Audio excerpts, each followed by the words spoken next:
BRS BJP ఒక్కటి కాకపోతే ఈ నెల 11లోగా కాళేశ్వరం కేసులో సిబిఐ ఎఫ్ఐఆర్ నమోదు చేయాలని కేంద్ర మంత్రి కిషన్ రెడ్డి సీఎం రేవంత్ రెడ్డికి సవాల్ విసిరారు.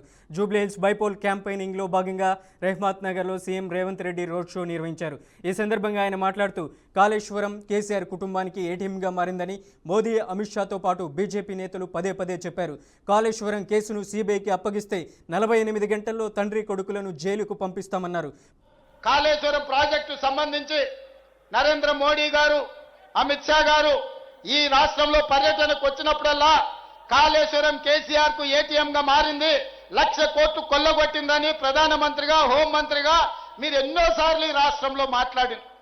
కాళేశ్వరం కట్టడం, కాళేశ్వరం కూలడం 3 ఏళ్లలో జరిగిపోయింది.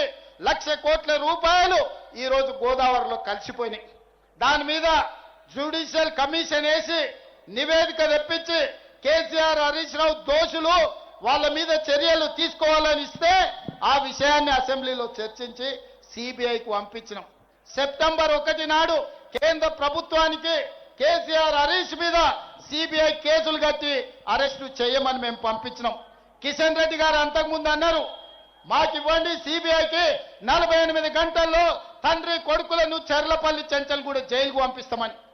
నేను ఈనాడు సూటిగా సవాలు విసురుతున్నా కిషన్ రెడ్డి గారికి, మీరు చెప్పింది నిజమైతే, మీరు కేసీఆర్ కు లొంగిపోకపోతే, మీరు వాళ్ళు ఒక్కటి కాకపోతే, బీఆర్ఎస్ బీజేపీ ఫెవికల్ బంధనం ఒక్కటి కాకపోతే ఎప్పుడు అరెస్టు చేస్తారో 11 తారీఖు లోపల సిబిఐ ఎఫ్ఐఆర్ చెయ్యాలి, కేసీఆర్, హరీష్ ను అరెస్టు చెయ్యాలి. ఇదే కాదు, కేటీఆర్ ఫార్ములా ఈ రేస్ పేరు మీద కార్లు తిప్పి కాంట్రాక్ట్ ఇచ్చి ఎలక్టోరల్ బాండ్స్ 50 కోట్లు కంపెనీ నుంచి వసూలు చేసింది. ఏసీబీ కేసు కట్టి అరెస్టు చేయడానికి గవర్నర్ని అనుమతి అడిగితే 2 నెలల నుంచి గవర్నర్ దగ్గరనే ఫైల్ ఆగిపోయింది. మరి నేను ఇవాళ అడుగుతున్న కిషన్ రెడ్డి, కేంద్ర మంత్రి మీరు ఎందుకు కేసీఆర్, హరీష్ ను కాళేశ్వరంలో కార్ల రేసుల్లో కేటీఆర్ ను అరెస్టు చేయడానికి మీరు ఎందుకు అనుమతిస్తలేరు? మీ చీకటి ఒప్పందం ఏంది? మీ గూడు పుటానేంది? ఈ ఎన్నికల్లో మీరు ఆత్మహత్య చేసుకొని బీఆర్ఎస్ ను గెలిపించాలని కుట్ర చేస్తలేరా?